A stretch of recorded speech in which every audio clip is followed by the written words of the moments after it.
I hope y'all meditated up because we about to jump into it. Let's get it.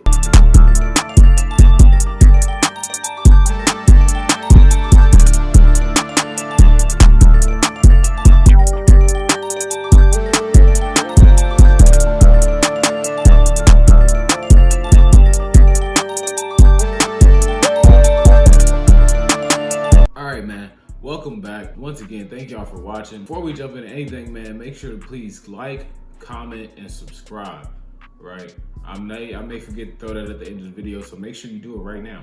I'll give you a second. All right, let's jump back in this. Once again, I advise everybody to go and read this information for themselves, but if you're somebody that just does not like reading, thank you for coming here. This is probably gonna be the most unbiased source that you're gonna get. Now that we're back into the story. All right, so Alalu has reached Earth. Alalu just radioed back to Nibiru saying, look, I found the gold.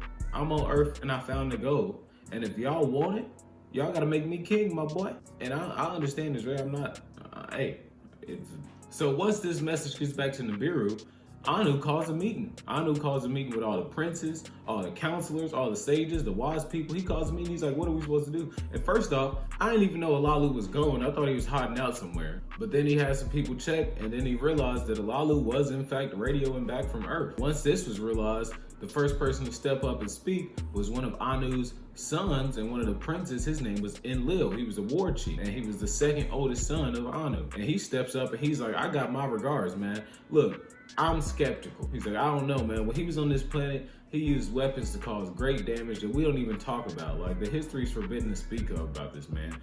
How are we supposed to trust him? If he's truly on that planet, we need proof.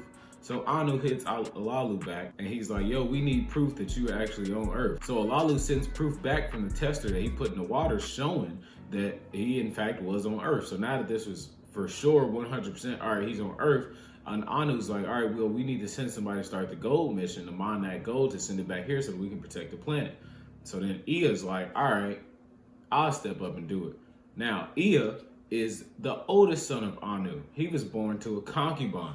Enlil, the second oldest, was born to the actual wife of Anu, which is the queen of the planet, making Enlil next in line for succession to be the next king, not Ea, because he was born to the concubine. If you don't know that situation, go watch the first video. I broke it down. But back to the story. So Ea steps up and Ea's like, look, send me, right? Because Ea is also Alalu's son-in-law.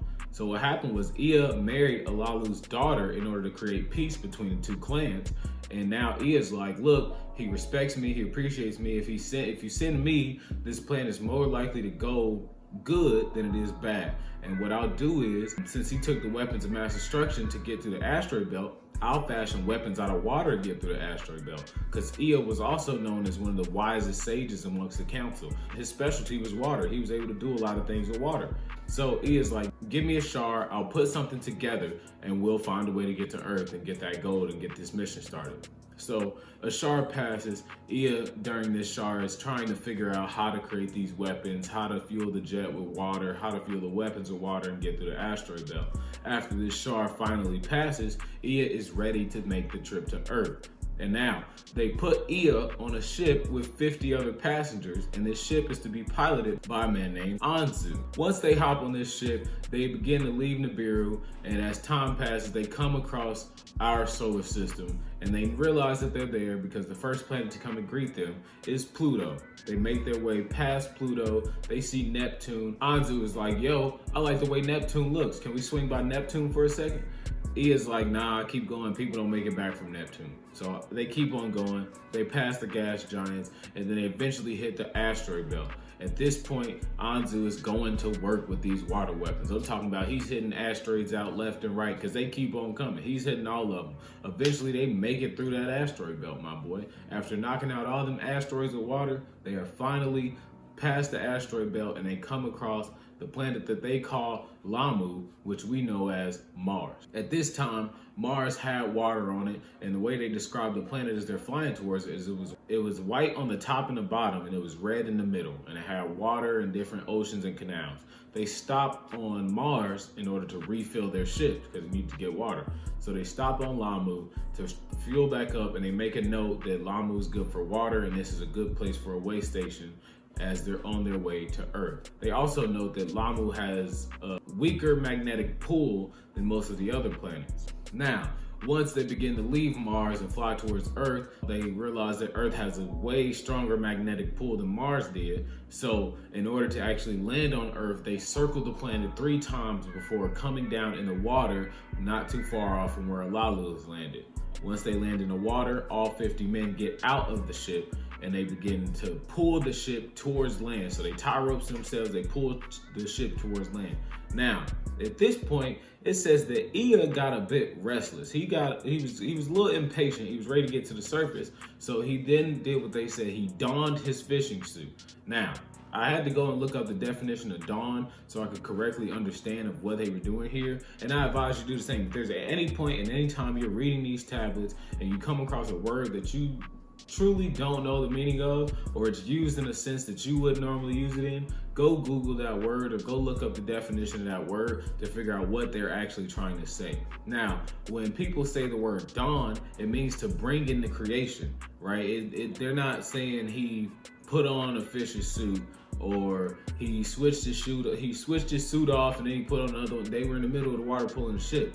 So when they say he donned his fishing suit, it almost like he either pressed a button on his suit and it switched up a little bit, or literally it was connected to his being, his spiritual energy, or his mental, his mind, his brain, and he was able to instantaneously transform his suit, right? Or the suit came with a switch. If he didn't create it with his mind, the suit must have came with some sort of switching factor, but he went from regular spacesuit to now fishing suit, and they say he donned his fishing suit. However you want to take that, that's how you take that. And he now hops in the fishing suit and he begins to swim towards the land. Once he gets closer, he begins to walk up, and sure enough, he sees Alalu's ship with Alalu, and they embrace each other, and this begins the journey on Earth. This is when they realized how short the days on Earth was, because as all the heroes were greeting with Alalu and backslapping and all of that good stuff, the sun began to go down and they started to freak out. And Alalu was like, look,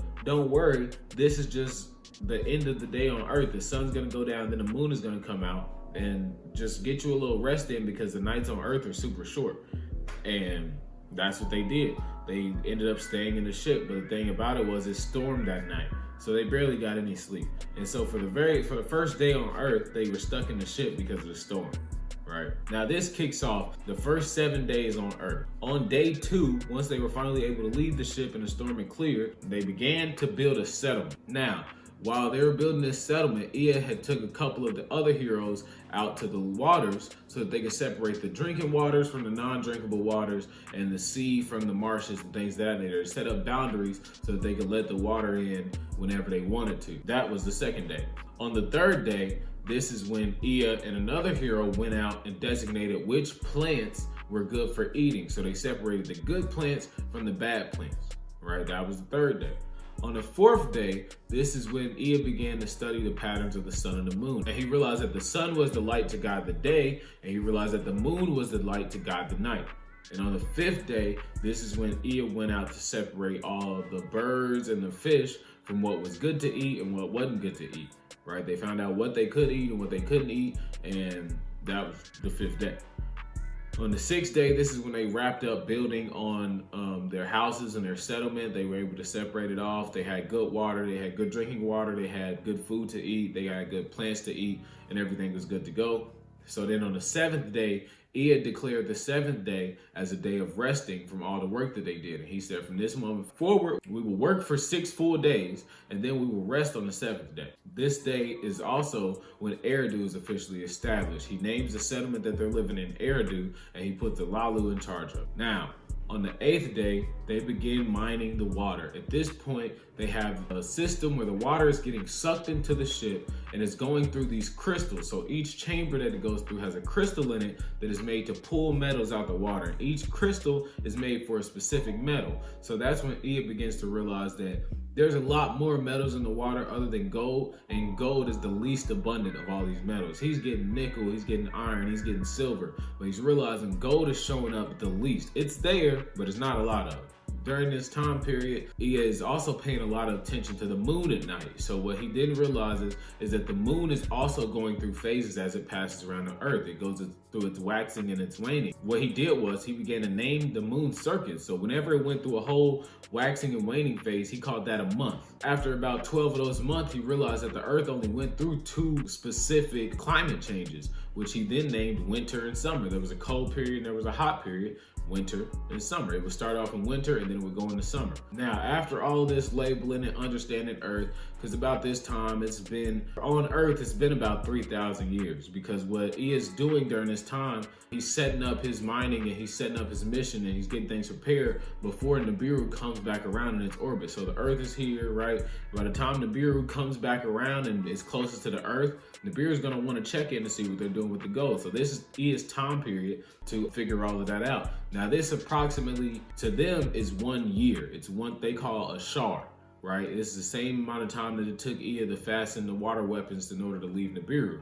So in a shar's time, which is about 3,600 years here on Earth, Nibiru is coming back around and Nibiru's checking in. He's like, yo, what's the word? Is the gold good or not? Are you ready to send some back? And Ea looks at the little pile that he has and he's like, look, we're not ready yet. He's like, just give me 1 more shar while I try to get more gold, and then we'll get it together and we'll send you some gold. Now, Anu's like, all right, you get another shar, but on this next shar, on this next go around, we are going to need this gold. So Ea's like, I got you.